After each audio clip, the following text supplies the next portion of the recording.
約束だよいつかまた同じ笑顔で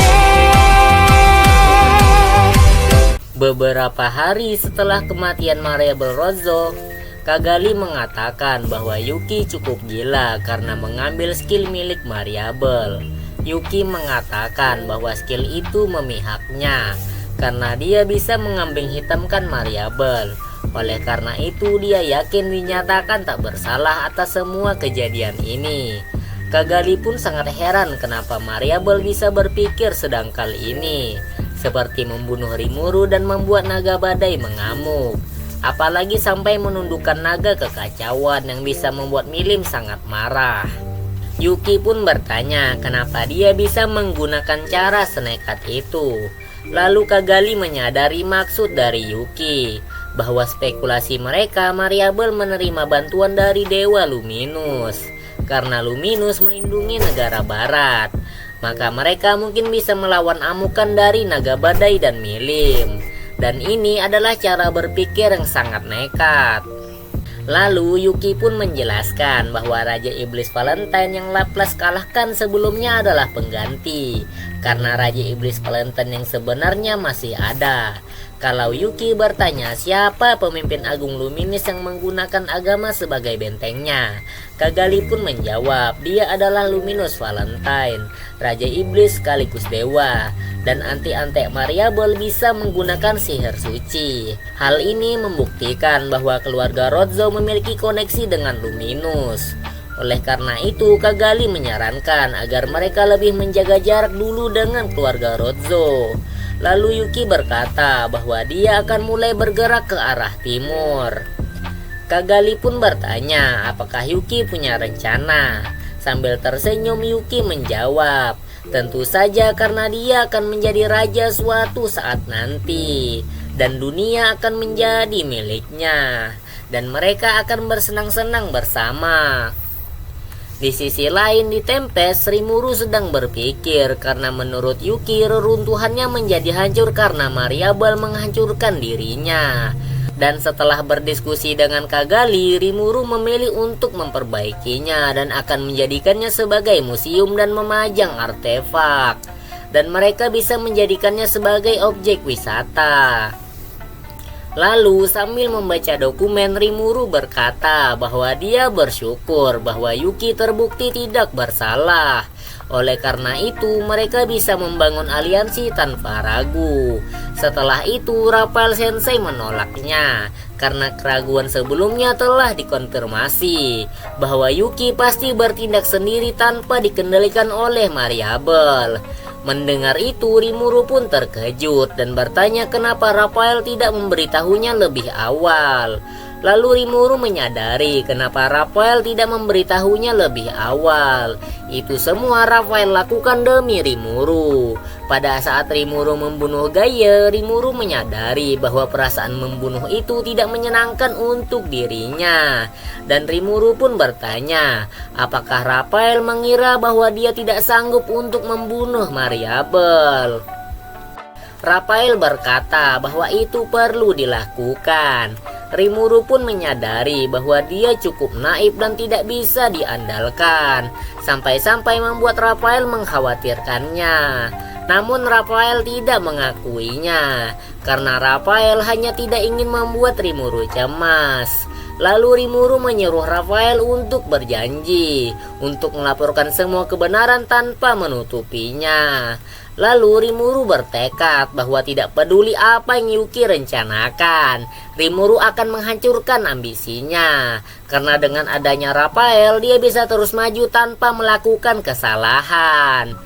Dan Rimuru merasa bahwa di dalam hatinya Raphael tersenyum kepadanya. Di sisi lain, para badut korporat menghadap Raja Iblis Leon Cromwell. Flashback pun dimulai di mana di suatu taman Leon sedang memperhatikan gadis cantik di taman itu. Gadis itu adalah Chloe Aubert. Dan sampai saat ini Leon menginginkan kesempatan untuk bahagia bersama gadis yang dia cintai. Lalu para badut menyapa Leon yang duduk di singgasananya. Para badut meminta maaf karena tidak bisa memenuhi permintaan Leon untuk mengumpulkan material rahasia. Leon pun berkata bahwa itu perkataan yang cukup berani.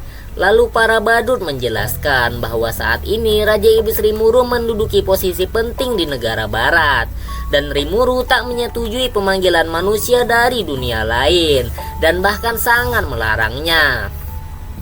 Karena hal itu membuat mereka sulit untuk melakukannya, apalagi mereka yang di sana bersiap-siap untuk perang. Mereka yang di sana ini disebut adalah Kekaisaran Timur.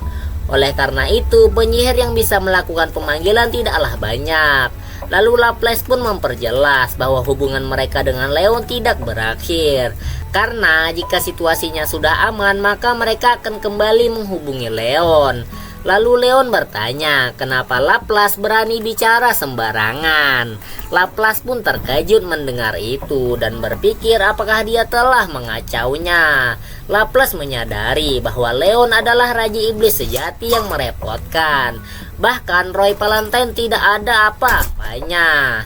Leon mengatakan, kenapa pedagang seperti kalian malah membicarakan soal perang? Laplace pun memperjelas bahwa dia hanya menyampaikan apa yang disampaikan bosnya. Lalu Leon memerintah Laplace untuk mengatakan semua yang Laplace tahu. Lalu Laplace pun mengatakan bahwa masih mengetahui ada 5 anak dari dunia lain. Mereka adalah anak-anak yang dirawat Shizue Izawa. Lalu Leon bertanya apakah mereka sekarang berada di Tempest. Dan Leon mempertanyakan siapa nama anak-anak itu. Lalu para badut itu pun memberitahukan nama anak-anak itu, Ken, Rio, Gel, Allison, dan Skoy Aubert. Mendengar itu, Leon pun kembali bertanya, apakah para badut yakin namanya Skoy Aubert, bukankah Claw Aubert? Mereka pun memperjelas bahwa mereka kesusahan menerjemahkan nama dari dunia lain ke bahasa mereka. Dan sudah saatnya para badut itu untuk pamit undur diri. Dan para badut itu pun pergi seketika. Bawahan Leon bertanya apakah Leon yakin badut itu tidak perlu dibunuh karena sudah membuat Leon kesal. Leon pun berkata biarkan saja, karena Leon lebih khawatir dengan apa yang mereka ucapkan. Jika benar Kekaisaran Timur akan bergerak, maka perang dunia akan terjadi. Karena Leon adalah tipe orang yang tidak mau terlibat dengan kekacauan dunia. Lalu Leon memperjelas jika perang benaran terjadi, jumlah kematian yang banyak akan membuat kelahiran Raja Iblis baru. Apalagi Leon sangat yakin bahwa Iblis Primordial Kuning sedang tertidur di suatu tempat di wilayah ini. Primordial Kuning adalah iblis yang mengerikan yang ketika ia bangun mengeluarkan sihir nuklir. Dan Leon sangat yakin bahwa Primordial Kuning belum memiliki tubuh fisik. Dan Leon pun berpikir Chloe Abbott nama yang cukup mirip. Dan Leon bertanya di mana Chloe sebenarnya. Setelah itu di markas Yuki, para badut melapor kepada Yuki bahwa dia sudah mengatakan soal anak-anak itu kepada Leon. Tetapi Raja Iblis Leon tidak mengetahui bahwa Rimuru telah menghapus kutukan kepada anak-anak itu. Dan Yuki ingin tahu bagaimana reaksi Leon tentang anak-anak itu. Tetapi Kagali sangat ragu bahwa Leon berani melawan Raja Iblis Rimuru demi anak-anak itu. Yuki pun berkata bahwa akan bagus jika Leon melakukannya, tetapi peluangnya sangat kecil. Lalu Potman pun penasaran dengan Leon, kenapa dia mempertanyakan masalah nama Chloe Aubert atau Chloe Aubert. Lalu Kagali yang mengetahui itu tidak berani bicara sembarangan, karena ada kemungkinan bahwa tujuan Raja Iblis Leon adalah gadis yang bernama Chloe Aubert. Lalu Yuki pun sadar bahwa dia telah mengacaukannya, karena sudah membuat Leon sedikit mengetahui tentang keberadaan Chloe Aubert.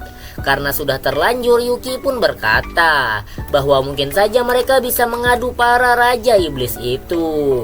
Lalu mereka pun bertanya, apakah Yuki bisa membuatnya berjalan sesuai apa yang Yuki katakan. Lalu pada saat yang sama di Tempest, Rimuru menemui Kurobe.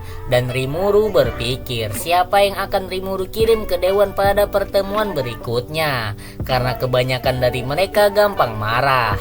Sion pun sempat menawarkan dirinya, namun Rimuru langsung menolaknya. Lalu Kurobe pun menemui Rimuru sambil memperlihatkan pedang baru yang dia buat. Dan Rimuru berkata bahwa pedang yang Kurobe buat pasti sangat bagus. Pedang ini memiliki 3 lubang untuk dimasukkan permata. Dan pedang itu akan menjadi pedang sihir sesuai elemen yang dimasukkan. Rimuru pun memuji Kurobe karena kepandaiannya dalam membuat senjata. Lalu Rimuru pun berkata bahwa dia juga ingin menunjukkan sesuatu kepada Kurobe. Rimuru mengeluarkan katana miliknya dan memperlihatkannya kepada Kurobe karena katana itu sebelumnya dibuat oleh Kurobe. Kurobe pun berkata bahwa itu adalah karya terbaiknya sejauh ini dan bertanya bagaimana kabar katana itu. Karena semakin banyak energi sihir yang diambilnya, maka katana itu akan semakin berkembang. Rimuru pun menghunuskan katana itu. Kurobe terkejut karena katana itu mengeluarkan berbagai macam warna seperti pelangi. Rimuru bertanya kenapa katana itu bersinar ketika Rimuru mengalirkan energi sihirnya. Kurobe pun memperjelas bahwa itu adalah Crimson Steel, logam suci yang paling mistis. Dan Kurobe pun menebak bahwa kelasnya mungkin sudah di atas legend dan pertumbuhannya belum terhenti.